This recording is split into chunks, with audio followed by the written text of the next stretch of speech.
दोस्तों, कहानी की शुरुआत होती है चीन के एक छोटे से इलाके से, जहां एक औरत ऐसे बच्चे को जन्म देती है जिसके सर पर एक छोटा सा अलग सा निशान था जो सींग जैसा था। इसलिए इसकी माँ इसका नाम लू चैन रखती है, जिसका मतलब था एक अजीब सा बच्चा। लू चैन के पास खास तरह की पावर्स थी। ये दूसरों बच्चों से काफी अलग था, लेकिन फिर भी लू चैन के फादर लू चैन से प्यार नहीं करते थे। लू चैन के पिता का कारोबार काफी अच्छा था, लेकिन वो ना तो अपने बच्चे पर ध्यान देते और ना ही अपनी बीवी पर। लू चैन की माँ को अपना और अपने बच्चे का पेट भरने के लिए पैसे चुराने पड़ते थे। एक दिन लू चैन दूसरी गली में बच्चों के साथ खेल रहा था। तभी यहाँ पर एक तमाशा दिखाने वाला आदमी आ जाता है। इसका तमाशा देखकर बच्चे बहुत खुश होते हैं, लेकिन तभी कुछ शरारती बच्चे लू चैन का खाना छीनने की कोशिश करते हैं। ये देखकर लू चैन जब अपना खाना इन्हें नहीं देता, तो ये बच्चे लू चैन के साथ लड़ाई झगड़ा करना शुरू कर देते हैं। ये बच्चे लू चैन के सर पर मौजूद सिंग पर एक पंच मारते हैं, जिससे लू चैन बेहोश हो जाता है। लेकिन थोड़ी ही देर में लू चैन को होश आ जाता है और वो इन बच्चों को उसी स्टाइल से मारता है जो स्टाइल तमाशे वाला आदमी दिखा रहा था। लू चैन का ये गजब अंदाज देखकर कुंग-फू सिखाने वाला टीचर भी हैरान रह जाता है, क्योंकि लू चैन ने देखकर ही कुंग-फू का ये स्टाइल सीख लिया था। लड़ते लड़ते लू चैन की नाक से खून बहने लगता है और लू चैन यहीं जमीन पर गिरकर बेहोश हो जाता है। कुछ देर के बाद लू चैन अपने घर की तरफ जाने लगता है और ये कुंग-फू मास्टर भी लू चैन का पीछा करता है। लू चैन देखता है कि उसकी माँ को घर से निकाल दिया गया है, क्योंकि वो खाना चोरी करती हुई पकड़ी गई थी।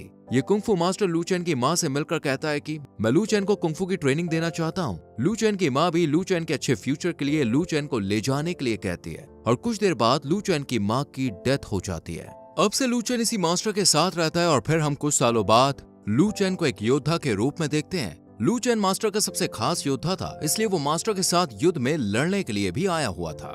लू चैन के साथी दुश्मन के सामने कमजोर पड़ रहे थे, इसलिए मास्टर अपने साथी से लू चैन के निशान पर मुक्का मारने के लिए कहता है, जिससे लू चैन की पावर जाग सके। और निशान पर पंच मारते ही लू चैन एक ताकतवर योद्धा में बदल जाता है। और फिर तो लू चैन ने सभी दुश्मनों की छुट्टी कर दी, लेकिन कुछ समय बाद लू चैन गिरकर बेहोश हो गया। ये देखकर लू चैन के साथी इसे उठाकर अपने इलाके में ले आए। यहाँ पर मास्टर डोंग ने लू चैन का इलाज किया और बताया कि तुम्हें अपने इस निशान को किसी को भी टच नहीं करने देना चाहिए, क्योंकि इस निशान पर अगर ज्यादा अटैक होगा तो ये काला पड़ता जाएगा और जिस दिन ये पूरा काला पड़ गया उस दिन तुम्हारी डेथ भी हो सकती है। साथ ही मास्टर डोंग लू चैन को दूसरे स्टाइल का कुंग-फू सीखने के लिए कहते हैं। जब मास्टर डोंग की ये बात कुंग-फू मास्टर को पता लगती है तो वो बहुत गुस्सा होते हैं। इसके बाद दोनों में मुकाबला होता है ताकि पता चल सके किसकी ताकत ज्यादा है, और यहाँ मास्टर डोंग ही अपनी कुंग-फू तकनीक से जीत जाते हैं और लू चैन के मास्टर को अपने ही लोगों के सामने हारना पड़ता है। रात को जब सब लोग सो रहे होते हैं तो चुपके से दुश्मन सेना इन पर हमला कर देती है। लू चैन जब देखता है तो चारों तरफ आग ही आग होती है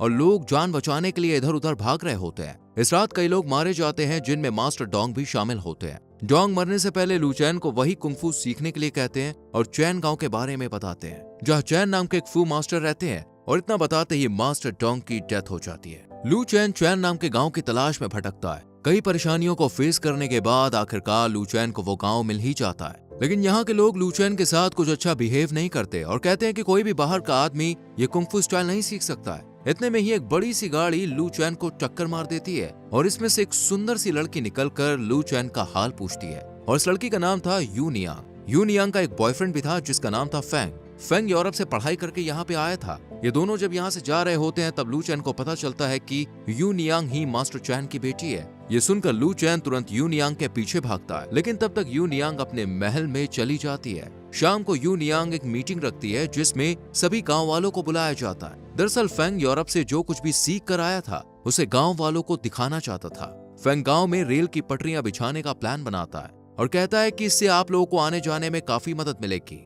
फेंग ने बल्ब भी बनाया था, लेकिन गांव वालों के सामने वो फ्यूज हो जाता है, जिससे सभी गांव वाले फेंग का काफी मजाक बनाते हैं, जिससे फेंग को बहुत गुस्सा आता है। अगले दिन लू चैन यू नियांग के पास आकर मास्टर चैन के बारे में पूछता है, जिस पर यू नियांग कहती है कि कोई भी बाहर का इंसान ये कुंग-फू स्टाइल नहीं सीख सकता है। यू नियांग अब जाने लगती है तो लू चैन इस पर पीछे से अटैक कर देता है, लेकिन यू नियांग उल्टा लू चैन की ही अपने कुंग-फू स्टाइल से हालत खराब कर देती है, जिसके बाद गांव का ही एक शख्स लू चैन को अपने घर लेकर आता है। लू चैन इस आदमी से कुंग-फू सिखाने के लिए कहता है, लेकिन ये मना कर देता और कहता है कि मुझे ये नहीं आता। इधर यू नियांग और फेंग के बीच लड़ाई हो जाती है, क्योंकि गांव वाले रेल की पटरियां बिछाने के लिए राजी नहीं थे। इसी समस्या को सुलझाने के लिए फेंग गांव के गवर्नर के पास जाता है। यहीं हम यूरोप से आई एक बिजनेस व्यूमन को देखते हैं। ये बड़े बड़े प्रोजेक्ट में पैसा लगाकर उससे प्रॉफिट कमाती थी और ये गवर्नर को भी लालच देकर अपनी बातों में ले लेती है और कहती है कि मेरे पास एक ऐसी खास मशीन है जो आसानी से पटरियां बिछा सकती है। इस तरह इन लोगों को पटरियां बिछाने का अप्रूवल मिल जाता है। अगले दिन फिर से लू चैन यूनियांग के पास जाता है और इस बार भी यूनियांग से हार जाता है। ऐसे ही लू चैन इन लोगों के कुंग-फू स्टाइल को देखकर स्टंट सीखने लगता है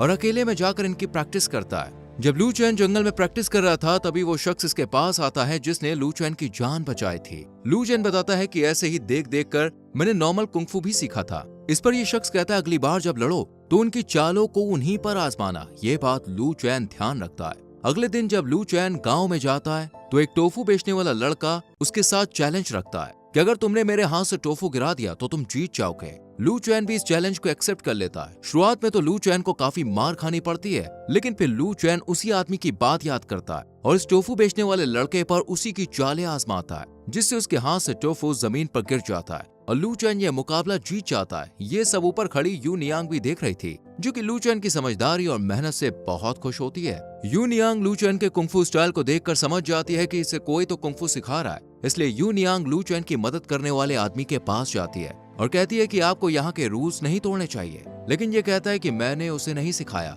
बल्कि ये सब उसने देख देख कर सीखा है। इसके बाद हम गांव में एक बड़ी सी मशीन देखते हैं जो कि फेंग और उसके साथी क्लेयर लेकर आई थी। दरअसल ये दोनों गांव वालों के घर तोड़कर उन पर रेल की पटरियां बिछाना चाहते थे। क्लेयर के साथ उसकी पूरी टीम भी यहाँ पर आ जाती है। फेंग गवर्नर का वारंट लेटर सबको पढ़ के सुनाता है, जिसमें लिखा था कि सभी गांव वालों को 6 दिन के अंदर ये गांव खाली करना है। ये सुनते ही यूनियांग इस मुसीबत से निपटने के लिए गांव के सरपंच के पास जाती है, जो कि यूनियांग को बताता है कि सिर्फ एक ही आदमी हम सबको इस परेशानी से निकाल सकता है और वो है मिस्टर चैन, यानी यूनियांग के फादर। लेकिन मिस्टर चैन काफी सालों पहले ही गायब हो गए थे, इसलिए यूनियांग अपने फादर का पता लगाती है। लेकिन तभी वो क्लेयर और फेंग को एक साथ देखती है। क्लेयर फेंग से शादी करने के लिए कहती है, लेकिन फेंग कहता है कि मैं जब तक अपना नाम नहीं बनाऊंगा तब तक शादी नहीं करूंगा। इस पर क्लेयर इंग्लैंड वापस जाने के लिए कहती है, तो फेंग क्लेयर से कहता है कि मैं तुमसे ही प्यार करता हूँ और हमेशा करता रहूंगा। ये सुनकर यूनियांग को काफी दुख होता है, लेकिन यूनियांग बड़ी चालाकी से उस मशीन की किताब को चुरा लेती है।